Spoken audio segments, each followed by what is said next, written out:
according to what I heard from a pretty reliable source, has been pretty salty ever since his cult went and had a mass suicide without inviting him. Before he left, he told me that the lag was getting worse and maybe it was time we do something about it. See, there's something wrong with the mirror in the gas station bathroom. There's a delay in the reflection by about a half a second. Sometimes, if the weather's acting up, it gets much worse, or at least more noticeable. We had plans to replace the mirror, but couldn't do it because we're lazy. And mirrors are expensive, and besides, how important is it to see your exact reflection anyway? It's a gas station bathroom, not a salon. That wasn't a weird thing he told me. The weird thing was that a man had come by earlier wearing hunter's camo and left his number, telling Jerry that it was imperative that he contact him in case we see anything unusual. I had dismissed that as being any meaning at all. We were unable. What is unusual at the gas station? A solar eclipse? A bipedal deer? A completely normal day? Besides, I don't work for him, and if he's looking for the deer creature, he can find it on his own. I watched the deer walk slowly towards the bagged chips display and put his nose to it, sniffing voraciously before stepping back and scanning the entire store again. His arms? Or front legs?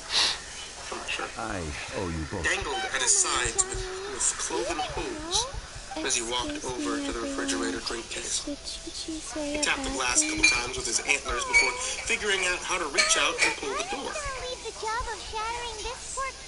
It was like watching a toddler figuring out a puzzle. Frustrating. I almost got up to help him, but then finally, mercifully, he got his hand... Someone learned a valuable life lesson today, then. Thank you all on the for handle looking and the after door my creaked little open. choo-choo. I had to hold back my laughter as the deer fumbled at a bottle of water and somehow managed barely to pull it out of the case before sticking the top of it into his mouth and the cap until it ripped open. The deer leaned his head back with the bottle sticking out of his mouth and stared right at me as he guzzled the whole thing down in one continuous stream. Next, the buck. What is unusual at the gas station? A solar eclipse? As he walked over to the refrigerator drink case. He tapped the glass a couple times with his antlers before figuring out how to reach out and pull the door. Everlasting Inns? 3 million Like more. watching a Top toddler quality. figuring out a puzzle. Frustrating. I almost got up to help him, but then finally, mercifully, he got his hand, toe, This is correct. toe, foot finger, around the handle, and the door creaked open. I had to hold back my laughter as the deer fumbled at a bottle of water and somehow managed barely to pull it out of the case before sticking the top of it into his mouth and chewing at the cap until it ripped open. The deer leaned his head back with the bottle sticking out of his mouth and stared right at me as he guzzled the whole thing down in one continuous stream. Excuse me, Next, sir. the buck. Doctor advised you, Sauntered over to the if coffee your machine pharmacy and needed a took a stable The supply smell of, apparently say, didn't coconut milk, G-haul with the his facility could help by disposition, and setting he up a reared back and shook robust his head and fiercely. speedy distribution network. Probably for the best. Finally, the buck finished his round and walked up to me and stopped on the other side of the counter. From this close, I could smell the creature. Anything Surprisingly, you want. he smelled like grape soda. He tapped his hose. Well, now that this is settled, we must head back to Eugene Terrace. On the counter a Mr. couple Child, times. Dr. Then Baidu, looked back to so where Miss he had dropped Chi-Chi. the bottle of water. See you soon. Then back to me. Okay, I said. He tapped the counter again, so I went ahead and punched in the code for a bottle of water at the register. That's going to be 89 cents. I The deer apologize, took a but I... step back, looked down at himself, and started patting his body where his pockets would be, if he were wearing any pants. Then he looked up at me and blinked a few times. You're putting me in an awkward spot here, I said. Right then, the creature started belting out a strange animalistic noise that I can only describe as a combination between donkey and dolphin. I don't know what that means, I said over his noise. But then he just got louder and louder, and then threw his head back, emitting this weird call into the ceiling. I don't know what you're saying, I said back. I don't speak deer. The creature threw its head back down, barfed up a green, wet clump into the counter in front of me, and then it was silent. I looked at the clump. The deer looked at the clump. The deer looked at me. Well, as it's... And back at the clump.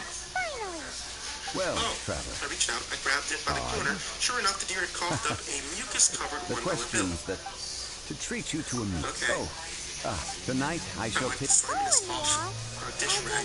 I kept near the register for spills, and then put the bill into the till with the rest of the money before fishing out 2 nickels and a penny, which I offered to the deer, in which the deer promptly ate out of my hand. He turned towards the door and flicked his tail a few times at me before I noticed the strange tableau outside the gas station. At least half a dozen other deer were out there, each standing tall on 2 kangaroo feet and staring right at me. There was another stag, back a does, at least one fawn, only 4 feet tall. The buck struggled for a few seconds to pull the door open. Do you want me to? Before I could finish, he had it wide enough to slip outside. And they all left, walking proudly toward the forest line. It wasn't until about 5 minutes later that it occurred to me that I should have taken a picture or something, but without any proof, I guess it's just going to turn into one of those weird stories that nobody ever believes. I dug through my backpack until I found a book that I hadn't read yet. I opened to the front page. It was at least another hour before I had another customer come into the store.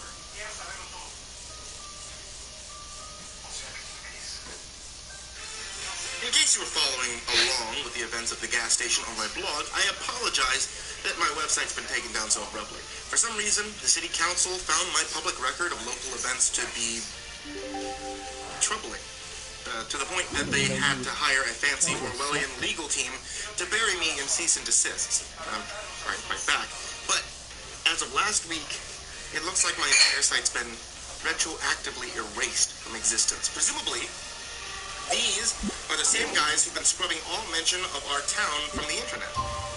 I know that these are not the sort of people that you're supposed to fight with, but after what happened to Gregory Fitz, I feel like a responsibility to continue journaling in one form or another. Some of you who followed my blog may remember Greg as the lawyer who volunteered to help out pro bono after I first started getting pushback from the concerned members of the city council. He even drove all the way out here last week just to have a talk with them. I'm very sorry to say that they found his remains yesterday in a hotel room, locked from the inside, of course. Officially, his death was declared a suicide before it was sealed. Deputy O'Brien managed to get a look at the police report, which claims he died of blood loss while attempting to eat his own hands. Admittedly, I didn't know Greg all that well. That just doesn't seem like something he would do. Anyway, until I can figure things out on the website, I've decided to continue chronicling the events of my day-to-day here. If you haven't been following my blog and have absolutely no idea who I am, that's okay too. Let me just say that there's only 2 things you need to know that will bring you completely up to speed. You're here. One, The third round knockout is not for... I ordered some wine fermented. If it is to your... 2, Besides fine wine. But when I say... As you all know, what does it mean? Imagine. Behold.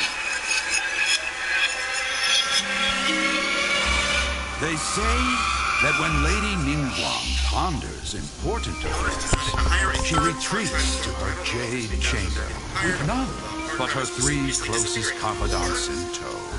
because they finally decided to fire Why Jim. brings she these trusted 3 to sift through sources, dig throrough documents, looking for information? Her name is Rosa, and despite Piece her by eager piece, optimism, facts and figures paint a picture on the walls of the chamber. smart, very capable, But and well has before the exhibited wall a is level of filled, competence Lady that I would Ningguang's categorize mind as, is made up. quote, not at all like Jerry. Having Which made is her something that I call, think the she owners has were every really last looking document for in a new shredded, employee. and The flip side, though, whoosh, is that she is always she asking scatters the questions that I don't have shades answers to. Why are there so many missing persons flyers on the bulletin board? Look at What's that, with how all they the billow mold on in the the ceiling? wind Who's that like a guy in the trench sudden coat who hangs out near the dumpster at all hours of the night? As What's the in these fragments boxes fall, labeled non-fire? traces of text flicker before the eyes of the merchants of Neil. As my shadow for the week's Like overnight ink shifts. stains You might think the owners would shut the place down for a couple The hours for saying the goes, holidays, but you'd be the wrong. rarest treasures in the land Court order are the to make them words close their born doors by for a the weekend paper last snow. month after we found a mummified For the corpse words in the of the wall. Tin Twin have the Story for power another to time. move She mountains. came into the gas station All just throughout as the the sun was land, beginning to set, no. and we started with the basics: how to clock in, how to open a till, how to turn on pumps. Then I gave her the same speech I give all the new employees. Look, There are a bunch of rules to working at any job. And yet We're no different. Show up on time, wear clothing, don't feed the raccoons. The store telephone is for paying customers only, 25 cents per minute, prepaid only, no exceptions. And just like every job, there are the unwritten rules. Wait. However, I Here, am an emissary the of the second real list teaching. is a little My longer. in concrete terms. If something seems weird, My apologies. try to ignore it. You who In have fact, returned from the more you ignore, with me a the letter better from off Lady you'll be. Mingguang. Don't keep She track of invites me time. to her- Don't go off investigating weird noises on your own. Don't touch the garden gnomes with the green hats. Why? She asked. What's wrong with the gnomes with the green hats? Invite her to Sometimes they bite. at the gym. They've sent a few employees to urgent care for stitches. Wow. What about customers? Yeah, most of them bite too.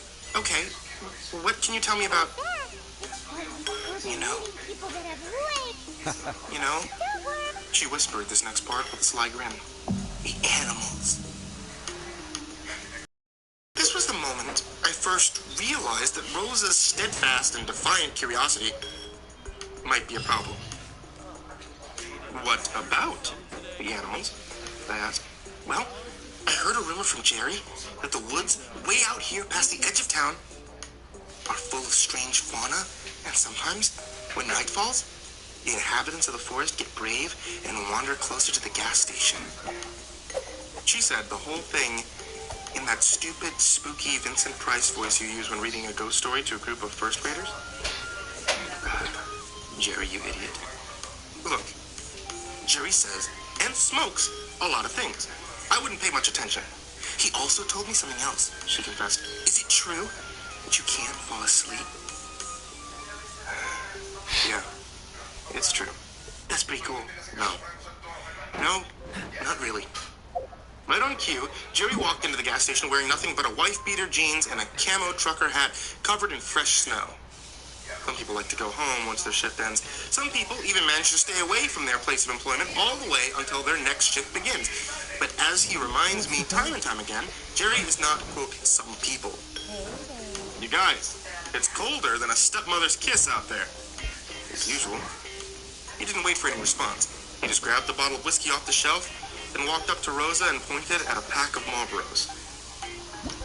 What are you doing? She asked. Aren't you freezing? Oh, yeah. Didn't you hear what I just said? I'm as cold as a witch's dick. Rosa handed over the pack of cigarettes and rang him up, saying, I don't think that's how the expression goes. You ever felt the witch's dick? It's pretty freaking cold. He chuckled. Does that pickup line ever work? You'd be surprised. She gave Jerry his total, but he just winked at her, put it on my employee tab, before turning around and walking back out into the fallen snow. Rosa looked at me with a confused expression. How do I ring something up under an employee tab? We don't have employee tabs. So, yeah, Jerry just robbed us. The night passed like most, boring and slow. The snowstorm had kicked up at high gear, dropping the customer count to a trickle, maybe 1 or 2 per hour. It doesn't take long to show the new girl everything there was to the job, and before too long my brain was back on autopilot, and I was relaxing in a chair with an open book, but a hard-boiled big city detective. Rosa took the utterly pointless initiative to clean the place up a little. I think the dullness of the job was really starting to test her limits. The grind of long hours and space between those events that form memories is where I like to hide, where I can relax and wait. Forget about all the things knocking at the door of my mind. How many days have passed since the last time you slept? I wonder what she who shall not be named is doing right now. She promised you would see each other again. Will your mind still be intact when the disease takes you? Do you think she'll come to your funeral? Yep, take those thoughts, push them back into the vault, and focus on the shitty book you bought from the library clearance sale. Around midnight, Rosa ran up to the counter with a cardboard box and slammed it down in front of me. I looked up to see an enormous smile on her face. Yo, check out what I found in the storage closet. Before I could say, no thanks, she flipped the box upside down and dumped the contents onto the counter. It was a giant, tangled ball of Christmas lights, plastic garland, holiday decorations, and a freshly dead mouse. Oh, she said. Her smile instantly evaporated. I didn't know about the mice. I put my book down and started refilling the box while she went and found some napkins to wrap the rodent. About an hour later, the decorations were back in the storage room. The mice were all stuffed together in an old shoebox, and I was leaning against my crutches in the pouring snow while Rosa dug a tiny grave. There was something particularly cathartic about watching somebody else dig a hole next to the gas station. Thinking to myself, if she only knew all the things that happened when that shovel, I highly doubt that she'd be so gung-ho about putting her fingerprints all over it. I selected one of those few spots where we hadn't already buried something horrific, and once the mice were in the ground, Rosa gave a short eulogy. Christmas mice, oh Christmas mice, how we never knew ye. I'm sorry you all died in a box in the supply closet, but I'm grateful that at least you didn't have to die alone. We pray that you don't haunt this gas station. Instead, may you find your peace in heaven, or whatever your mouse religion equivalent is. Probably Valhalla. When they say not a creature was stirring, not even a mouse, we will know that it wasn't for lack of trying. She looked at me and asked, anything to add? My mind jumped to a short list of mouse-based puns, but instead, I decided to go with, somebody once came into the gas station trying to be a dick, and he told me that I was nothing but a little mouse. I think he meant it as an insult, and I didn't take offense. She nodded. That was really nice. We all started making our way back into the gas station. I heard a voice from just beyond the tree line whispering, "Hey!" Rosa stopped and looked back. "Do you hear that?" The freezing wind carried with it a noise that almost sounded like children giggling as it blew against the back of my neck. "Nope," I said. "Let's go back inside." It was sometime later when the store phone rang. Now, I had gone to the supply closet to grab a bucket of salt for the front steps, so Rosa was the one to pick it up. I could hear her side of the conversation and didn't think too much about it until I heard the very last words. "It's not bad, I think. This is my first day here." Oh, I like it. I think it's going to be a lot of fun." "Rosa." "Yeah, actually. He's right here. Did you want to talk to him?" Oh, sure thing. I'll let him know." "You too, Spencer." "Oh, shit." She smiled at me and said, "That was a friend of yours." "Spencer Middleton?" I said with a sigh. "Yeah." Once again, I watched her smile disappear. I guess she could tell from the look on my face. This was not good news. I need to make a phone call. Then, I think it's probably about time that I told you, well, something. Back in high school, we all pretty much knew that Spencer was a certifiable psychopath. But growing up in a small, boring, podunk town, we didn't have the societal framework to process this sort of thing. Finding him the help he needed was simply not a feasible option. And most people just said a prayer for him and called it done. At one point, the principal delegated the responsibility to the school counselor/gym coach, who tried to talk to Spencer about his feelings. All this was just the equivalent of putting a Band-Aid on a grease fire. There was a rumor around that time that Spencer was the one who had killed all those dogs. But when I told my mother about this, she just looked at me and said, "Well, don't go near him with any dogs." After dropping out, he joined the army and worked his way up through the ranks until somebody recognized his, let's say, talents, and gave him a special assignment in a black-budget program specializing in enhancing interrogation techniques, which is just a flashy way of saying torture. There's no official record of any of this, and the only reason I know is because he told me all these things one night to pass time while I dug my own grave at gunpoint. Deputy O'Brien managed to intervene and arrest him before he could follow through, but Spencer escaped captivity after a few days, and for the last couple of months has been a wanted but elusive fugitive. Sometimes he calls me at work to remind me of the good times we had together, and to assure me he'll be seeing me again soon. Now, I don't know if it's luck that's been keeping him from killing me, or the sadist in him is prolonging this intentionally. Tonight, he told Rosa to let me know that he was in the area. As for why Spencer wanted to kill me, let me simply say that maybe I deserve it, and maybe I don't. We should leave it at that. The first thing I did was call O'Brien, but it went straight to voicemail. The second thing I did was tell all of this to Rosa, who listened patiently until I finished to ask the obvious question. "So, do you have a gun or anything?" "Back?" "No, I'm not really a gun guy. Ninja stars, bazooka, flamethrower, chainsaw, any of the weapon type stuff?" No. Well, shit. Maybe you deserve to be killed. Should we lock the doors or something? Oh yeah, that's another thing. Spencer knows how to get inside the gas station even when the doors are locked. He's done it like a couple of times before, and we haven't been able to figure out how. Oh, crap, man! Is there anything else terrifying about him that you want to tell me? I once saw Spencer get his head cut halfway off and bleed out on the gas station floor, and he still somehow came back without any lasting damage. No, not really. The gas station door swung open, causing Rosa to squeak and jump. Hey guys, said the inebriated man in the oversized fur coat as he staggered into the store. Hey Jerry, I said back. Where you been? You know the roads are all shut down, he said, avoiding the question. It didn't matter. I already knew the answer. Rosa asked, what about the roads? Jerry braced himself against the frozen drink machine and answered, yeah, it's all over the radio. If you were a little closer, I probably would have smacked him. God knows he deserved it. Really, Jerry? The radio? We're not supposed to talk about it, but some time ago, Jerry started a pet project building a PAL-style shortwave radio, just to see if he could. He uncoiled an old Brillo pad and wrapped it around the toilet paper roll for the inductor, went to Vulture on a couple of electronics in the storage. Eventually, ended up with something that actually picked up a few low-quality AM country stations. It also picked up something else. The signal is always weak, but if we put the radio in just the right spot, we can hear a man with a Slavic accent reading or discussing news relevant to our town in short, simple, choppy sentences. The weird thing is, he's always talking, no matter what. 24 hours a day without taking any breaks, and never repeating himself.